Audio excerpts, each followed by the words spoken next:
सबसे बड़ी बात, अरविंद केजरीवाल और मोदी दोनों सगे भाई हैं। इस बात की व्याख्या मैं आगे चल करके बताऊंगा और आप समझ जाएंगे कि मैं सही बोल रहा हूं। सिर्फ सही नहीं, आपको प्रमाणित भी हो जाएगा। दोनों सगे भाई हैं। सगे का मतलब भी मैं आपको समझा दूंगा मेरे दोस्त। तो पहली बात, आपको क्या मिला मोदी के झूठ से? दोस्त, यह जग विदित हो चुका है, पूरी दुनिया जान चुकी है कि मोदी से बड़ा झूठा इस दुनिया में कोई नहीं है। मोदी झूठ ही सोते हैं, नहाते हैं, खाते हैं, पीते हैं, बोलते हैं। उनकी दुनिया, उनका संसार, उनका सब कुछ झूठ है, सिर्फ झूठ।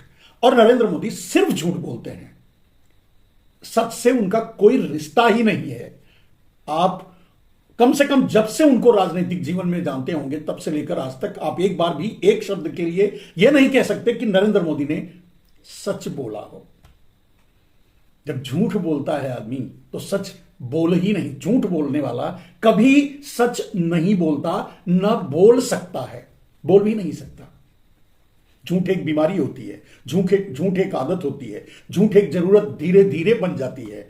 झूठ ही उसके लिए लाभ, हानि, जीवन, मरण सब कुछ उसका झूठ होता है, जो नरेंद्र मोदी करते हैं। ठीक है।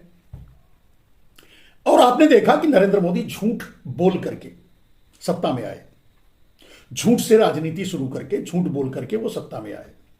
झूठ के जरिए उन्हें हासिल हुआ देश में, देश की सत्ता, देश का पावर, जिसके जरिए वो देश को बेचा और पूरी तरह से बेच दिया।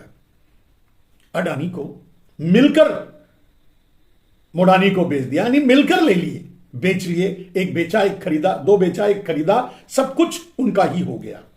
ये उनके झूठ की व्याख्या। लेकिन आपको क्या मिला? मेरा सवाल आज का और मेरी व्याख्या आज की यही रहेगी मेरे दोस्त। लेकिन राजनीति में जो उठापटक चल रही है दिल्ली में, आप देख रहे हैं। फिर एक बार यह बात कही जा सकती है, नरेंद्र मोदी दिल्ली में एक दो रैली कर भी चुके हैं, लेकिन मंच से सिर्फ झूठ के अलावा उन्होंने कुछ नहीं बोला है। चाहे आरोप हो, चाहे अरविंद केजरीवाल पर हो, चाहे कांग्रेस पर हो, चाहे किसी और पर हो, चाहे आरोप हो और चाहे अपना काम हो। अपना काम तो उनके पास ही नहीं है गिनाने के लिए, लेकिन झूठ के सिवा कुछ नहीं होता। आप खुद देख लीजिए, सुन लीजिए, आप भी समझ जाएंगे। लेकिन आपने देखा एक वीडियो वायरल हो रहा है कि मध्य प्रदेश में महिलाएं अपनी नौकरी के लिए, जो निकाल दिया गया है, शायद उनको मिल सकता था या मिला था और निकाल दिया गया है, बेचारी महिलाएं नाक रगड़ रही हैं जमीन पर लेट लेट करके। यह है दुष्परिणाम नरेंद्र मोदी के झूठ पर भरोसा करने का। मेरे दोस्त, आप यह भी आपको सोशल मीडिया के जरिए ही सुनने में आ रहा होगा, मिल रहा होगा कि बाजार में हाहाकार मचा हुआ है। लाखों करोड़, सैकड़ों लाखों करोड़ डूब गए। फॉरेन इन्वेस्टर अपने पैसे लेकर वापस चले गए और शायद आने की उम्मीद भी नहीं है। शेयर बाजार कोलैप्स होने की कगार पे आ चुका है। नरेंद्र मोदी को कोई चिंता नहीं। नरेंद्र मोदी अपने आप में मस्त है। नरेंद्र मोदी टेलीप्रॉम्प्टर और पैडकास्ट में बिजी हैं, चुनाव में झूठ बोलने से बिजी हैं, झूठ की तैयारी करने से बिजी हैं। मेरे दोस्त, सिर्फ यही नहीं, आप बाजार में यह भी देख रहे हैं, सोशल मीडिया से आपको यह भी पता चल रहा होगा कि रुपया रसातल में पहुंच चुका है। और हम समझते हैं कि नरेंद्र मोदी ने या मोदी के ही लोगों ने यह बात कही थी कि मनमोहन सिंह की उम्र और रुपए में कंपटीशन चल रहा है।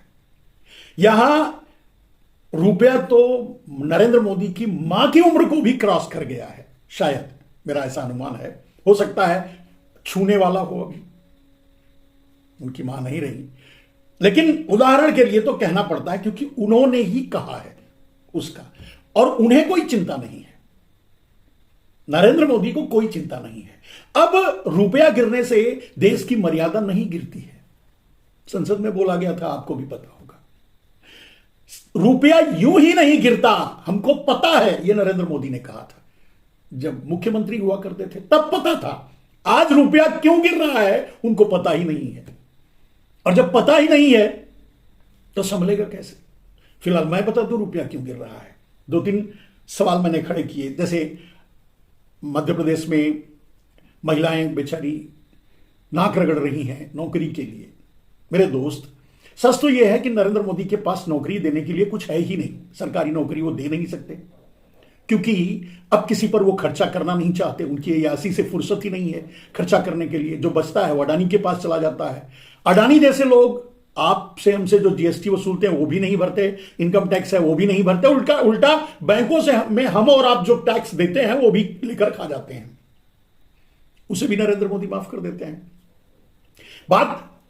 बात यह नहीं है, नौकरी देने के लिए अब कोई ऐसा संस्थान नहीं बचा जिसमें नरेंद्र मोदी नौकरी दे सकते हैं।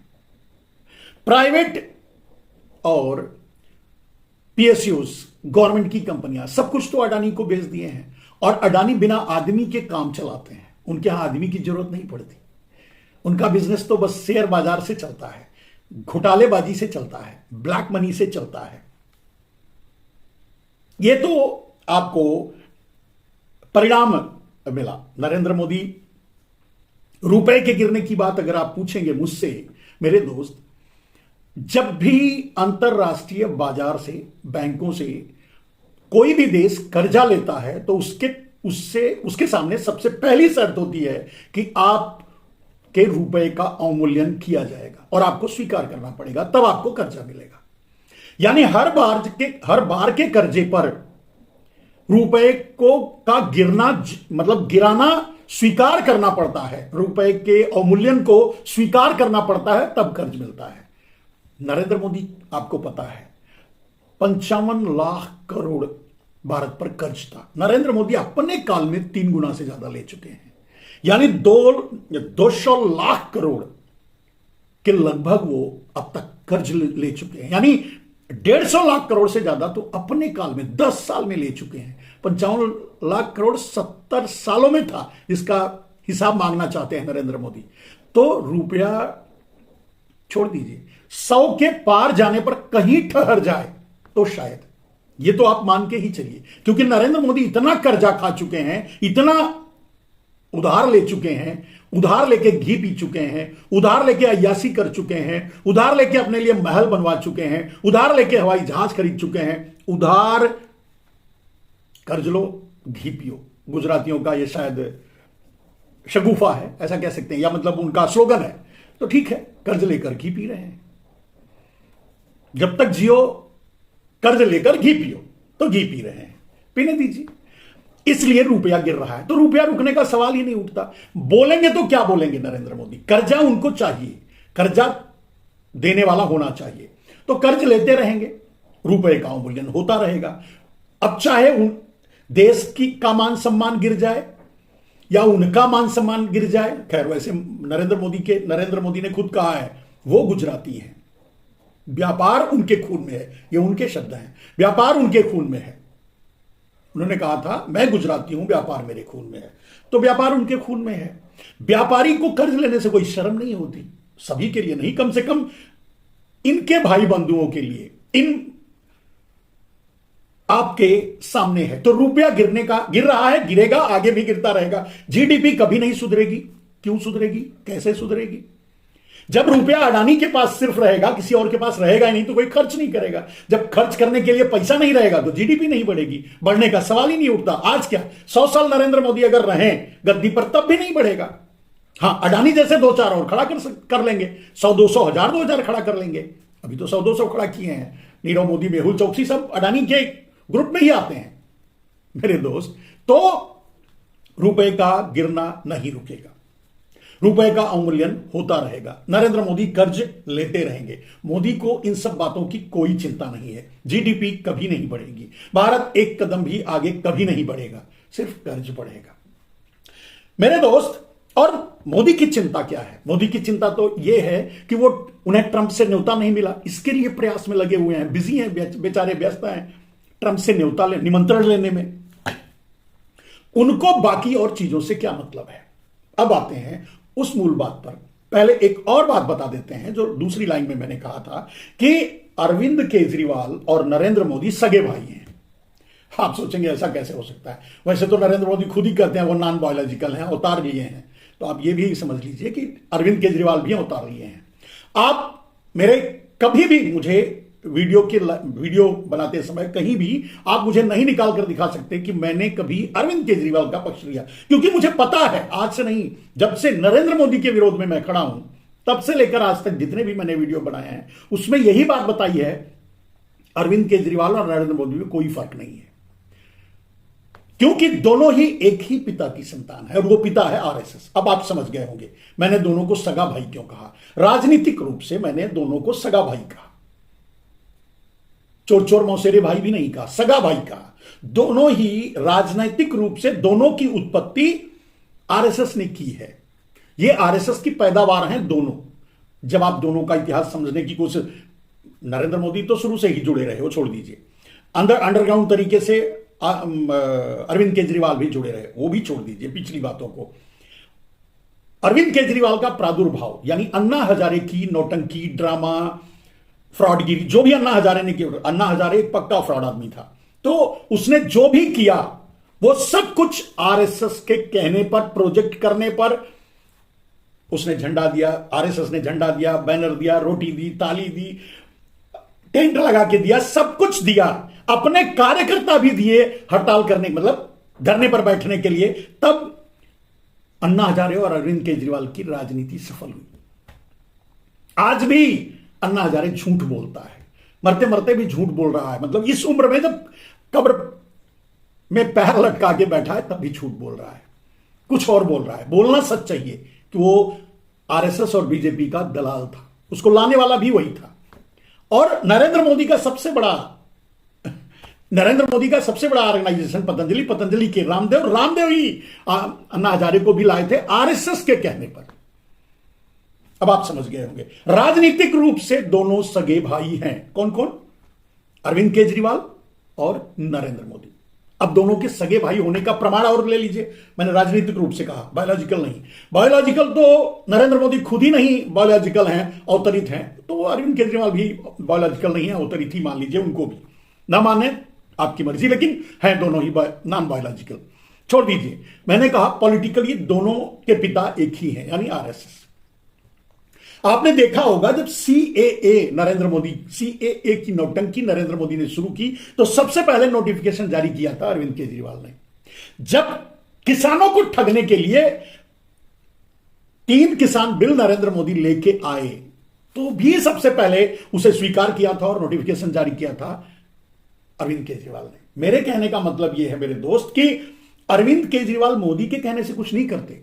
अरविंद केजरीवाल को आदेश एक ही जगह से आता है जहां मोदी को आता है, जहां से, यानी आरएसएस से। आरएसएस कहेगा सीए पर तुरंत नोटिफिकेशन जारी किया, आरएसएस बोला तो किसान बिल पर भी तुरंत तैयार हो गए, नोटिफिकेशन जारी कर दिया। बाद में ड्रामा नौटंकी करते रहे, वो छोड़ दीजिए, बात मुद्दे पर आते हैं। अब असली बात आप समझ गए होंगे कि अरविंद केजरीवाल और नरेंद्र मोदी दोनों सगे भाई हैं। इस राजनीति में राजनीतिक सगे भाई हैं। जो नरेंद्र मोदी करेंगे, जो नरेंद्र मोदी कहेंगे, जो नीतियां नरेंद्र मोदी की हैं वही अरविंद केजरीवाल की हैं। इन दोनों पार्टियों को बनाने वाला आरएसएस का जो माइंडसेट है वो अमेरिका प्रोजेक्टेड है, अमेरिका का प्रजनन है, ऐसा कह सकते हैं। अमेरिका, चीन, आरएसएस और भारतीय जनता पार्टी को अरविंद केजरीवाल को पोषित करता है।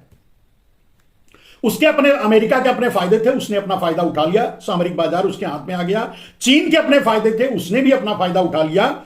एफएमसीजी का मार्केट 70% से ज्यादा चाइना अब बेच रहा है। आप घर में जो भी प्रयोग कर रहे हैं वो चाइना का है, भूल जाइए, उसके आगे बढ़िए। कहने का मतलब नरेंद्र मोदी और अरविंद केजरीवाल दोनों सगे भाई हैं राजनीतिक रूप से, और दोनों बने। जब इंडिया गठबंधन बना है अभी भी, तब भी जब शुरू हुआ तब भी मैंने कहा था इस कालनेमी को, यानी अरविंद केजरीवाल रहेगा तो ये आरएसएस का भेजा हुआ एक स्पाई है जो इंडिया गठबंधन में तोड़फोड़ करने की कोशिश करेगा और करता रहेगा आरएसएस के इशारे पर। आपने ये भी देखा होगा, इसने कभी अडानी और अंबानी के खिलाफ नहीं, ये नहीं बोलता, ऐसे और भी नेता हैं, जैसे ममता बनर्जी हैं, या ऐसे और भी नेता होंगे हैं जो अडानी अंबानी के खिलाफ नहीं बोलते, क्योंकि वो भी लालच में रहते हैं कुछ न कुछ मिल जाएगा।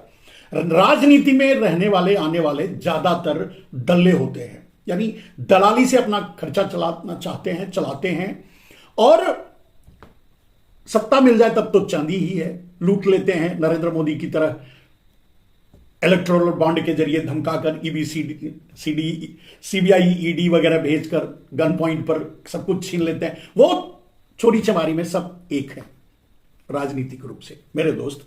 तो बात यहां क्लियर हो गई, दो चीज, एक जो चल रहा है और दूसरा इन दोनों का रिश्ता एक है। लेकिन अब असली बात पर आते हैं मेरे दोस्त, अंत में 2 मिनट 3 मिनट में आपको क्या मिला, मेरा यही सवाल था और यही टैगलाइन है मेरे आज के वीडियो का। आपको क्या मिला? नरेंद्र मोदी को क्या मिला? मैंने बता दिया, पूरा देश लूट लिया, एयरपोर्ट पोर्ट सब कुछ खरीद लिया, बेच लिया, आपस में ही बांट लिया। ब्लैक मनी जो 300-400 लाख करोड़ भारत का विदेशों में जमा था, अंडरग्राउंड कर लिया। चोर उसके अपने भाई थे, यानी वही मोदी, नीरव पारेख, मेहता, सब वही थे जो ब्लैक मनी के होल्डर थे, उनसे हिस्सेदारी ले ली, लेकर के वहीं दबा दिया। कहने का अर्थ यह है मेरे दोस्त कि नरेंद्र मोदी को जो मिला वो तो आप समझते हैं, धीरे धीरे समझ गए पूरा देश। ले आपको क्या मिला? आपको मिला शिक्षा से वंचित हो गए आप।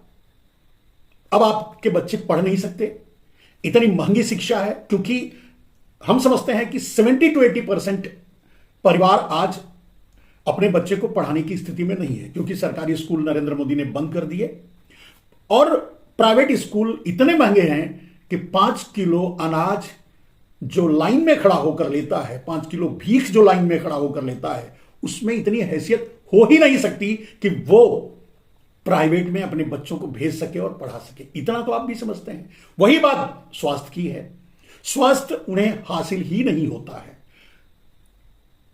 कौन सा कार्ड बांट के रखे हैं कि इतना आप खर्च कर सकते हैं, किसी भी हॉस्पिटल में चले जाइए, वो स्वीकार ही नहीं करते हैं, बल्कि बेनामी तरीके से वो गोलमाल करते रहते हैं, सरकार से पैसे उठाते रहते हैं, चलेगा, लेकिन किसी को उसकी सुविधा नहीं मिलती। स्वास्थ्य, शिक्षा, रोजगार ध्वस्त कर दिया नरेंद्र मोदी ने, और एक बार भी रोजगार की बात नहीं करते। और यही नरेंद्र मोदी 2 करोड़ रोजगार देने की बात करके सत्ता में आए थे, यानी झूठ से उन्होंने सत्ता तो हासिल कर ली, लेकिन आपको क्या दिया? सिर्फ झूठ। अब तक झूठ ही आपके हाथ में है और कुछ नहीं। नौकरी के मामले में देखा आपने, आपके बच्चों को जो बहादुर थे, जो मेहनत करते थे, जो उस काबिल थे, मिलिट्री वगैरह में जाना चाहते थे, उनको अग्निवीर बना दिया 5 साल का वॉचमैन, क्योंकि वो बाद में निकलने के बाद अडानी की कंपनी में ज्वाइन करें, प्राइवेट आर्मी में, और इस देश के लिए वो खतरा बने आगे चल करके। ये नरेंद्र मोदी का प्लान है। सेना में भी प्राइवेटाइजेशन कर दिया एक तरह से, इसको ऐसे समझ सकते हैं, अग्निवीर का मतलब ऐसे कर सकते हैं मेरे दोस्त। 100 स्मार्ट सिटी, महंगाई के बारे में आप सोच लीजिए, आपको क्या मिला? महंगाई, आज भी महंगाई से आपकी कमर टूट रही है, आज भी आम आदमी के हाथों से रोटी निकल रही है। रोटी खाने या रोटी नमक खरीदने की हैसियत से भी लोग नीचे चले जा रहे हैं। जो कभी मध्यवर्गीय कहे जाते थे, व्यापारी कहे जाते थे, आज बेचारे वो 5 किलो अनाज की लाइन में खड़े हैं। मेरे दोस्त, नरेंद्र मोदी ने एक अपने ही वक्तव्य में, झूठ के अलावा तो कुछ बोलता ही नहीं, इसलिए 25 करोड़ की 20-25 करोड़ बोल रहा था कि उनको हम गरीबी रेखा से बाहर निकाल लिए, जितने थे 80 करोड़ को वो 5 किलो भीख देता है, और 25 करोड़ निकाल लिया तो 105 करोड़ हो गया मेरे दोस्त। तो कहने का मतलब देश का 80% गरीबी रेखा के नीचे था नरेंद्र मोदी के आने से पहले। यह कहना चाहते हैं नरेंद्र मोदी। खैर छोड़िए, जाने दीजिए, झूठ के अलावा वो कुछ बोलता नहीं तो बोलने से क्या फायदा है। कहने का मतलब ठीक है, उसे जो हासिल होना था हो गया झूठ के बल पे, लेकिन आपको क्या मिला? फिर यही सवाल।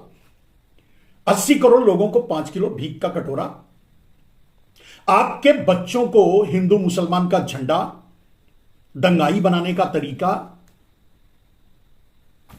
आपके बच्चों की नौकरी छिन गई, आपके मां बाप परिवार का रोजगार छिन गया, आपको महंगाई से तोड़ दिया गया, नोट लॉन्च 2000 की नोट लॉन्चिंग और ब्लैक मनी कन्वर्जन अपने यारों का करने के लिए आपसे आपकी माताओं बहनों के घरों में जो बचत रखा हुआ था उसे भी बैंकों में पहुंचवाया जबरदस्ती और उसके जरिए अडानी को दे दिया।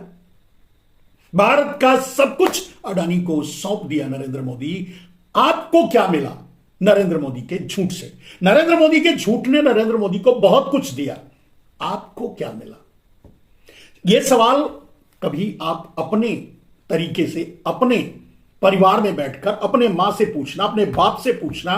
आपका बाप रिक्शा चला करके लाता है तब आपका पेट भरता है, और आप मोबाइल हाथ में ले और कहीं से इसी तरह से गरीबी से जूझता हुआ वो आदमी, वो इंसान आपको मोबाइल खरीद के दे देता है और आप उसी मोबाइल से मोदी मोदी के नारे लगाते हैं या उसका समर्थन करते हैं या उसके व्हाट्सएप को इधर का उधर शेयर करते हैं या उसके ट्वीट को रीट्वीट करते हैं। क्या करते हैं आप? आपको क्या मिला? क्या आपको रोजगार मिला? क्या महंगाई से निजात मिली? क्या बेरोजगारी से दूर हुई? और सबसे बड़ी बात, किसान आज भी आत्महत्या कर रहे हैं पहले से ज्यादा। किसानों की जमीन छीनने की कोशिश इसने की, सफल नहीं हुआ तो धोखा दे दिया, झूठ बोलकर उन्हें घर भेज दिया। आज तक उन्हें एमएसपी नहीं दी, दे भी नहीं सकता, क्योंकि एमएसपी अगर वो देगा तो अडानी पर भार पड़ेगा, क्योंकि खरीदना तो अडानी को ही है। पूरा देश, पूरा एपीएमसी मंडी सब कुछ अगर अडानी को बेच चुका है तो जो खरीदा जाएगा वो अडानी ही खरीदेगा, अडानी ही लेगा, अडानी ही रखेगा, तो घाटा अडानी को होगा। इसलिए वो एमएसपी दे भी नहीं सकता। कहने का मतलब वो आपके लिए कुछ नहीं कर सकता झूठ के सिवा। दिल्ली हो चाहे हर चुनाव में सरेआम झूठ बोलता है। फिर भी मैं जानता हूं आप भरोसा नहीं करते, मैं ये भी जानता हूं कि आप वोट भी नहीं देखते, लेकिन उसके पास तो कई लेबल हैं धोखाधड़ी के, झूठ के, फ्रॉड के। जैसे पहले आप के यहां आपका पहले तो आपका वोट ही गायब कर देगा अगर आप दूसरे को वोट देने वाले हैं।